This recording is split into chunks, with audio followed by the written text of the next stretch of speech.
Today I'm going to show you 3 ways to connect your iPhone to your MacBook Air wirelessly. Whether you want to sync files, share photos, or use continuity features, this method will get you connected in no time. Let's get started.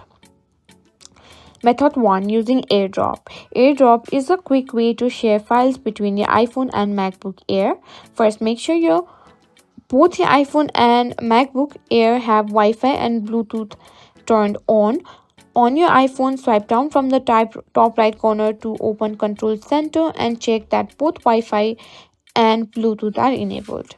Next, on your MacBook Air, click the Control Center icon in the top right corner of the menu bar and ensure both Wi-Fi and Bluetooth are on.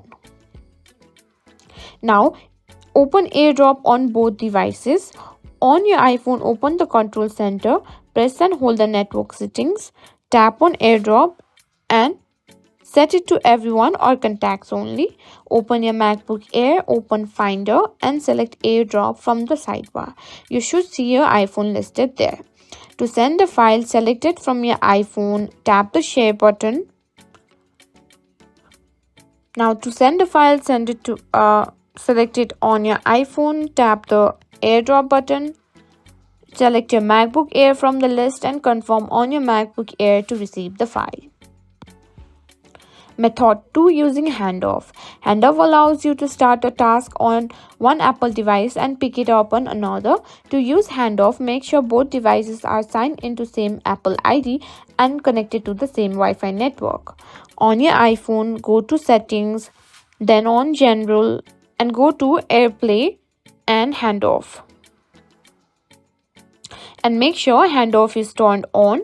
On your MacBook Air, go to System Preferences, General, and check the box that says Allow Handoff between this Mac and your iCloud devices. Now, if you start working on a document or browsing a web page on your iPhone, you can pick it up on your MacBook Air by clicking the handoff icon in the dock. Method 3, using iCloud. iCloud is another great way to sync and access your content across devices. Here's how to set it up. On your iPhone, go to Settings, tap on your name and access iCloud. Make sure that iCloud Drive is turned on and select the apps you want to sync with cloud. On your MacBook Air, go to System Preferences and Apple ID and select iCloud. Ensure that iCloud Drive is checked and that the same apps are selected. With iCloud setup, any files or data you save to iCloud Drive will automatically sync between your iPhone and MacBook Air. And that's it. You now have 3 easy ways to connect your iPhone to your MacBook Air wirelessly.